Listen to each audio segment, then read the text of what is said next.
장기전으로 치닫는 미중 무역 갈등, 또다시 고개를 드는 신흥국 위기론, 평화의 길에 오른 한반도 경제 협력의 새 시대가 열린다.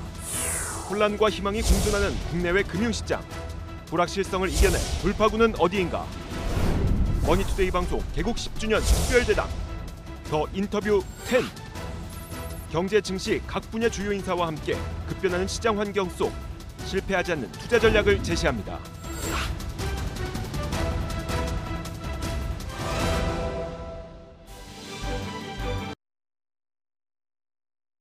예, 보신 것처럼 과연 이제 이번 남북 정상회담 이후에 일련의 과정들이 우리 증시의 모멘텀으로 작용할 수 있을지, 정말로 코리아 디스카운트가 좀 해소될 수 있을지에 대해서 앞으로의 전망 이야기 나눠보도록 하겠습니다. 김학균 신영증권 리서치센터장 함께합니다. 어서 오십시오. 네, 안녕하십니까. 안녕하세요. 먼저 센터장 선임되신 거 축하드립니다. 예, 고맙습니다. 저희가 센터장 선임이 되자마자 섭외를 했거든요. 예, 가장 핫하실 분인 것 같아서. 뭐 예. 그렇진 않습니다만. 예. 제가 이번 현재 과정에서 있을 우리 증시의 모멘텀들 한번 여쭤보도록 할 텐데, 먼저 코리안 디스카운트가 정말 해소될 수 있을까에 대한 기대감들, 네. 분위기가 워낙 좋아서요. 많은 분들이 기대를 하고 있는 것 같습니다. 어떻게 판단하고 계십니까? 예. 뭐 한국 시장이 늘 저평가되어 있습니다. 제가 증권업계 들어온 지 20년이 됐는데 예. 사실 20년째 저평가거든요. 그렇죠. 뭐 그 중에 하나를 이 지정학적 위험으로 당연히 이제 볼 수도 있을 테고요. 네. 다만 그게 아니고도 한국 증시 저평가를 말할 수 있는 요인들은 굉장히 많습니다. 기업들이 배당을 적게 준다라든가, 예. 아니면 한국 사람들이 한국 주식을 안 한다라든가, 뭐 이런 여러 가지 이유들이 있어서 제 생각에는 지정학적 리스크가 완화되고 있다라고 하는 게 사실 뭐 주식시장의 득실을 따지기에 앞서서 굉장히 좋은 일이긴 한데, 우리가 냉정하게 투자하는 입장에서 생각을 해본다 그러면 앞으로 갈 길은 굉장히 먼 것 같거든요. 예. 그래서 그 지정학적 리스크 완화에 따른 코리아 디스카운트 완화가 처음 있는 얘기 아니고요. 2000년 6.15 정상회담 때 있었고 2007년 있었고 4월에도 있었거든요. 네. 그래서 굉장히 중요한 변화고 의미 있는 변화이긴 하지만 금융시장이 이를 주가에 반영하기에는 정말 불확실성이 너무 큰 것 같습니다. 예. 그래서 뭐 아직까지는 기대감의 영역이고 아직까지는 뉴스에 따른 좀 이제 주가의 약간의 테마성의 어떤 반응 정도인 것 같고요. 조금씩 이것이 뭐 한꺼번에 해결되기보다는 상황의 진전을 봐가면서 시장이 뭐 이런 것들을 좀 완화시키지 않겠는가라는 생각이 들고, 투자 전략에 있어서는 이 지정학적 리스크가 당연히 완화될 거라고 생각하고 전략을 짜는 거는 예. 상당히 좀 무리가 있을 수 있다는 게 제 의견입니다. 그러면 남북 경협주에 대해서 하나만 더 추가로 네. 여쭤보자면, 앞에서도 어떤 기대감들이 이번에는 그래도 약간은 더 구체화되는 모습이었거든요. 네. 하다 보니 증시에서도 약간 철도나 도로 쪽으로 혹은 개성공단 쪽으로는 정말로 기대감을 가져도 되지 않을까라는 사람이 있는가 반면에 네. 여전히 그래도 테마성 흐름에 그칠 거다라고 하는 사람도 있고요. 뭐 말씀하신 것처럼 조금 더 이제 구체적으로 손에 잡히는 변화들, 예. 그런 것들이 있는 건 맞는 건데, 기업은 결국 이제 장사를 해서 돈을 벌어야 되는 것인데요. 네. 대부분 이제 그런 토목 사업이라는 게 정부가 발주하는 거거든요. 그래서 뭐 이제 건설업체들 이런 업체들이 이제 수혜주로 거론이 되는데, 건설사들은 민간 사업을 통해서 돈을 많이 버는 거고, 네. 사실 정부 상대로 해가지고 민간 기업이 돈을 많이 벌기는 힘들기 때문에 예. 뭐 이제 그런 뭐 주가라는 게 기대감을 가지고 움직이는 측면도 있기 때문에 이게 뭐 의미가 없다, 뭐 그런 말씀드리고 싶은 건 아니지만, 조금 더 생각해 보면은 이미 주가가 많이 올랐다 그러면은 그런 류의 종목들은 일단은 좀 조심하시는 게 맞지 않나라는 조언을 드리고 싶습니다. 실질적인 뭔가 사업 진출 그리고 뭐 계약 이런 소식이 이루어지긴 전까지는 남북 경협주에 대해서는 조금 더 조심하십사 좋은 한마디를 해주셨고요. 그렇다면 우리 경제에 또 계속 리스크로 작용할, 앞서서도 얘기를 했었던 미중 무역 전쟁에 대해서도 한번 얘기해 보도록 하죠. 11월 중간 선거 전까지는 어쨌거나 마무리는 될 거다라는 이야기들, 그리고 최악의 시나리오는 벗어나고 있지 않느냐라는 얘기들도 있긴 합니다만, 네. 여전히 변수인 건 사실인 거고요. 좀 앞으로의 양상 어떻게 생각하고 계십니까? 제 생각에는 그냥 주가에 따라 해석이 바뀌는 것 같은데요. 뭐 주가가 오르면 뭐 이게 최악은 지났다. 예, 지났다라는 건데, 실제로 뭐 어떤 큰 변화는 없는 것 같고, 예. 지금 말씀하신 것처럼 그래도 중간 선거 이전까지는 풀릴 거다라고 하는 견해가 이제 글로벌 전체적으로는 다수 의견인 것 같고, 예. 또 다른 측면에서 보면은 이제 이건 중간 선거일 따름이고, 이제 트럼프 입장에서는 2020년에 본인의 대선이 더 중요하니까 네. 굉장히 장기화될 수 있다라는 관점도 있는 것 같고, 또 이것이 단순한 무역 분쟁이 아니라 아주 글로벌 질서를 둘러싼 세력 간의 다툼이라고 또 보는 견해도 있기 때문에 예. 이제 매우 좀 다양한 것 같긴 합니다. 다만 이제 투자하는 입장에서 보면 이제 주가가 지난 2분기 후반부터 그런 리스크들로 이제 좀 많이 빠졌기 때문에 지금 정도 이제 노출된 리스크로 여기서 주가가 더 빠질 거다라고 보는 거는 제 생각에는 조금 좀 과한 생각이 아닌가라는 생각이 이제 드는데, 예. 근데 문제는 정말 이제 투자하기 어려운 거는 이런 게 과거 우리 투자할 때 전혀 고려 대상이 아니었었는데 네. 금융시장이 통찰력을 갖기 힘든 변수들이 자꾸 생기고 있다라고 하는 게 참 어려운 점인 것 같긴 한데요. 저 역시도 뭐 장기적인 어떤 그 경로에 대해서 말씀드릴 만한 아이디어는 없습니다만은 예. 일단 뭐 단기적으로는 좀 수습되는 국면 아닌가 뭐 그런 생각을 갖고 있습니다.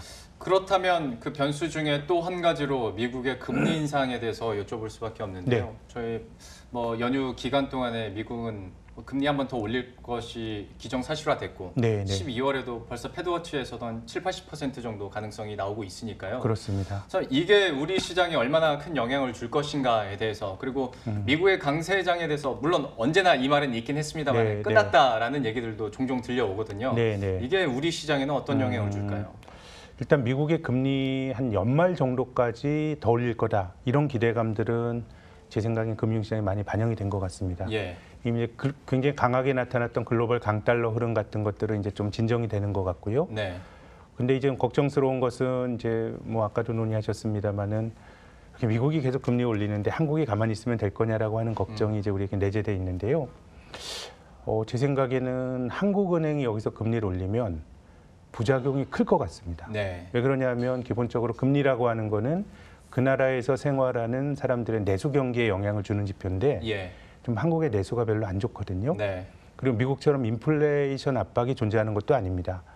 그러면 이제 한국은 금리가 올리기 이제 어려운 형편인데 이제 문제는 그 대내외 금리 차에 따른 자금 유출 우려가 유일하게 금리를 올려야 될 좀 당위적인 논거인데 대만의 예를 들고 싶습니다. 지금 대만의 10년짜리 금리가 0.8% 합니다. 네. 미국 10년짜리 금리 3% 넘어갔는데요. 네. 대만 금리가 미국보다 낮아진 게 2000년대 초부터 20년 됐습니다.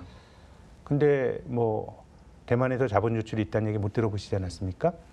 금리가 낮음에도 불구하고 자본 유출이 안 되는 이유는 일단 금리를 보고 투자하는 해외 투자자 입장에서는 당연히 금리가 일차적으로 중요하겠지만 예. 두 번째는 환율도 중요합니다. 네. 예를 들어 외국인이 대만 달러로 바꿔서 대만 국채를 들고 있다 그러면 대만 달러가 계속 강해지면 환에서 돈을 벌 수 있는데요. 네. 저는 대만과 한국과 같은 나라의 통화는 강해지는 압박을 많이 받는 통화라고 생각합니다. 왜 그러냐면 대만이나 한국이나 경상수지 흑자가 구조적으로 나는 나라인데요. 예. 근데 그러면 이제 뭐 경제가 어렵다고 하는데 왜 경상수지 흑자가 나냐? 대만은 좋은 거 아니냐 생각할 수 있지만 대만도 뭐 경제가 우리가 배울 대상 아닙니다. 우리가 20년 전만 하더라도 한국은 삼성에 많이 휘둘리는 굉장히 이제 집중화된 경제고 예. 대만은 중소기업 중심의 분권화된 모델이니까 좋다라고 말하는 사람이 있었지만 지금은 그런 얘기 하는 사람 없거든요. 오히려 대만은 삼성 같은 슈퍼스타가 없다라는 얘기를 많이 합니다. 대만이 경상수지 흑자가 많이 나는 거는 경제가 좋아서가 아니라요. 내수가 나빠서 그렇습니다. 한국처럼 제조업 경쟁력인데 내수가 나쁘고 대만도 고령화가 되고 애들도 한국만큼 안 났습니다. 예. 그러니까 소위 불황형 흑자를 통해서 계속 경상수지 흑자가 나니까 그 나라 통화는 경상수지를 통해서 외화가 계속 들어오니까 강해진 압박을 받는 거거든요. 예. 그렇게 본다 그러면 저는 한국의 내수가 좀 어지간하게 좀 버틸 수 있다 그러면 뭐 미국과 보조를 맞춰서 금리를 올리는 게 의미가 있는데 지금은 내수가 안정한 상황에서 금리 올리면 이제 굉장히 부정적인 효과가 크고 뭐 지금이야 뭐 이제 신흥국 위기 이런 것 때문에 원화도 약하지만 예. 이런 게 좀 안정이 되면 또 원화는 구조적으로 강해지는 통화이기 때문에 저는 금리 차를 감안하더라도 한국은행은 좀 기다리는 게 맞지 않을까. 그리고 금리를 안 올려도 뭐 자본 유출 같은 부작용은 지금 정도 수준에는 없을 거다라는 게 제 견해고요. 미국은 뭐 분석에 앞서 너무 많이 오르지 않았나요? 예, 그렇죠. 예, 금융위기 이후로 10년 정도 이제 올랐는데 예. 뭐 지금 지표로만 보면 미국이 뭐 끝났다 이렇게 단정적으로 말할 논건 별로 없는 것 같습니다. 네. 다만 이제 걱정이 되는 것은 인플레이션인데요. 미국의 물가 상승률이 이제 3%에 근접했죠. 2.5, 2.7 왔다 갔다 하는데 미국 중앙은행이 생각하는 적정한 물가 상승률이 한 2%니까 미국은 예. 과열이 많이 생긴 셈인데요. 인플레이션이라고 하는 것은 주어진 경제 조건에서 뭔가 무리를 해서 성장할 때 물가가 인플레 압박이 생기는 거거든요. 예. 그렇게 본다 그러면 미국은 뭐 이제 구조적으로 굉장히 좋은 사이클을 타고 있지만 많이 올랐고 또 인플레가 높아지고 있다라고 하는 것은 이 사이클이 끝나기 전에 나타난 전조이기 때문에 예.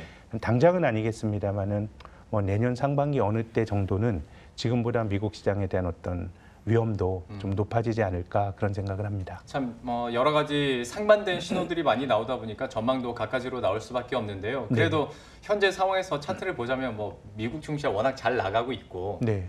미국까지 갈 것도 없이 일본과 비교해서도 우리 증시는 왜 이렇게 박스권을 계속 횡보하고 있을까라는 네. 좀 자괴감마저 요즘에 드는 시장인 것 같습니다. 네. 좀 원인을 어디서 찾고 계십니까? 제 생각에는 주식이라고 하는 게 꼭 GDP 성장률이나 예. 이런 걸 기계적으로 반응하진 않는데요. 우리 증시가 박스권에 접어든 게 2011년부터입니다. 근데 2011년이라는 시기가 한국이 저성장에 접어들기 시작한 시기입니다. 예. 근데 이제 물론 이제 경제 규모가 커지면 성장률이 낮아질 수밖에 없는데 우리나라는 글로벌 금융위기 직전에는 5% 이상 성장하던 나라였거든요. 예. 근데 그 이후에 그냥 3% 내외 성장이 돼버린 겁니다. 그러니까 성장률이 장기적으로 완만하게 둔화된 게 아니라 한국은 4% 성장의 시대 건너뛰어 버렸고요. 예. 3% 중후반의 성장의 시대를 건너뛰고 바로 굉장히 매크로가 많이 급강을 하다 보니까 이제 성장의 둔화를 주가가 반영하는 측면이 있는 것 같고요. 다만 이제 기업 이익 관점에서 보면 기업이 돈을 많이 벌었거든요. 네. 성장이 둔화돼도 기업은 돈을 많이 벌 수 있는데 왜냐하면 뭐 삼성전자만 하더라도 한국에서 장사하는 회사 아닙니다. 예. 현대차 마찬가지고 GDP란 건 한국의 경제 활동을 보여주는 건데 기업은 글로벌 플레이어가 되다 보니까 기업은 돈 잘 벌 수가 있습니다. 근데 문제는 결국은 삼성이나 현대도 한국 기업이거든요. 예. 근데 모두가 살기 어려운데 기업만 돈을 잘 번다 그러면 이게 기업이 공격의 대상이 될 수가 있고요. 지금 뭐 여러 가지 뭐 법인 세율 인상 이런 것도 있지만 사실 지난 정권 소위 보수 정권이라고 하는 데서도 이명박 대통령께서는 이제 비즈니스 프렌들리라고 말씀하셨지만 동반 성장 이야기가 그때 나왔고요. 네. 또 박근혜 대통령 때도 뭐 경제 민주화 같은 게 이슈가 됐었고 뭔가 이제 기업을 굉장히 압박하는 주주들에게 좋지 않은 분위기들이 만들어지고 있는 게 두 번째인 것 같고 네. 저는 마지막으로는 한국 사람들이 한국 주식을 안 하기 때문이라고 생각합니다. 글로벌 금융위기 이후로 한국 주식 외국인이 90조 샀습니다. 많이 샀죠. 예. 과거에 우리 증시가 이 리레이팅이 되거나 박스권을 벗어날 때는 한국 사람들이 직접 투자 혹은 그보다 더 중요해 주식형 펀드를 통해서 주식을 샀는데 한국인들이 한국 주식을 외면하니 이게 박스권에서 못 벗어나는 이유인 것 같고요.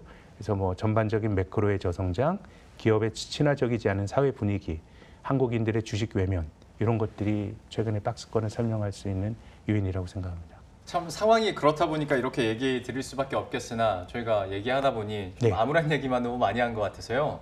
우리 증시에서의 모멘텀은 없습니까? 어떻게 보십니까? 모멘텀은 뭐 지금 반도체에 대해서는 논란이 되게 많죠. 네. 뭐 SK 하이닉스 같은 거 PER이 4배가 안 되는데 이건 뭐 중국이 성장이 늘어나고 공급 과잉 때문에 안 된다는 건데 기업들의 그 숫자는 사실 뭐 하반기까지 그렇게 반도체 기업들이 많이 꺾일 것 같지는 않으니까 예.